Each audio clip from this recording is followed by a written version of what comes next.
धुळे व नंदुरबार जिल्हा बँक शेतकऱ्यांच्या कायम पाठीशी. चेअरमन तथा माजी आमदार राजवर्धन कदमबांडे यांच्या उपस्थितीत सर्वसाधारण सभा संपन्न. धुळे व नंदुरबार जिल्हा मध्यवर्ती सहकारी बँकेची 68वी सर्वसाधारण सभा खेळीमेळीच्या वातावरणात पार पडली, तर संपूर्ण विषय मंजूर करण्यात आले. याप्रसंगी बँकेचे चेअरमन माजी आमदार राजवर्धन कदमबांडे, उपाध्यक्ष दीपकभाई पुरुषोत्तम पाटील, संचालक आमदार शिरीषकुमार सुरपसिंग नाईक, आमदार चंद्रकांत रघुवंशी, आमदार श्यामदादा पाडवी, माजी आमदार शरद पाटील, भरतभाई माडी, दर्यावगीर महंत, श्यामकांत सनेर, हर्षवर्धन दैते, भगवान पाटील, राजेंद्र देसले, अमरसिंग गावित, संदीप वडवी, शिलाताई पाटील, सीमाताई रंदे, डॉक्टर संजय पाटील, हारसिंग पावरा, जिल्हा उपनिबंधक मनोज चौधरी, आर पाटील, बँकेचे मुख्य कार्यकारी अधिकारी अनिल सिसोदे, व्यवस्थापक डी.एन. पाटील, एम.व्ही. कासार आदी सर्व संचालक मंडळ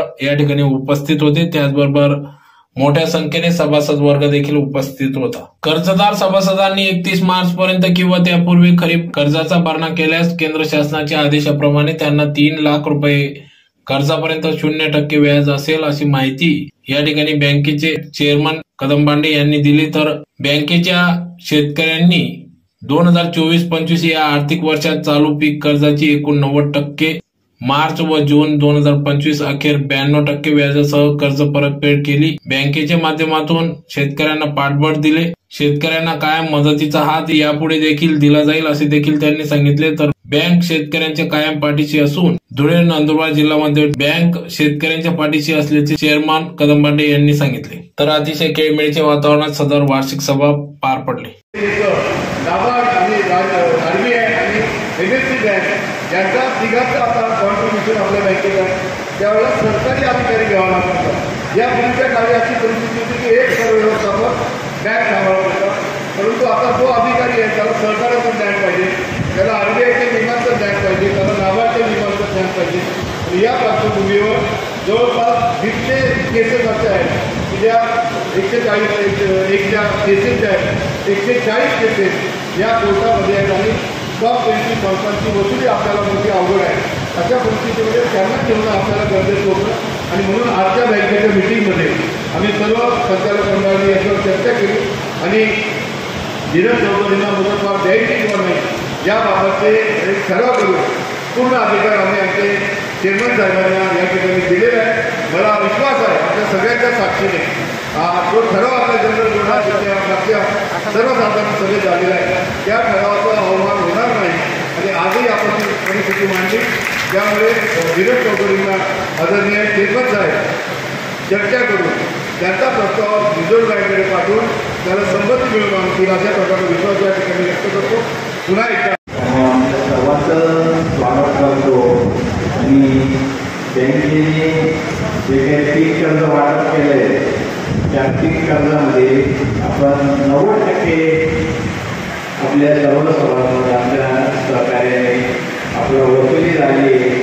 आपण 100% कर्ज वसुली झालेल्या संस्थेचे आर्थिक व्यवस्थापक त्यांचे जाहीर आभार व अभिनंदन.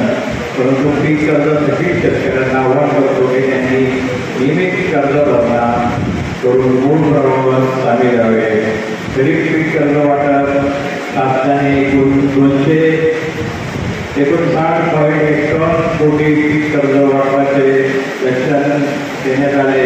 बँकेने 270 आणि 35 शेतकरी सभासदांना चालू वर्षात ₹1,00,000 25.50 कोटीच्या कर्ज वाटप करून दोघी जिल्ह्यात प्रथम क्रमांक मिळवला आहे.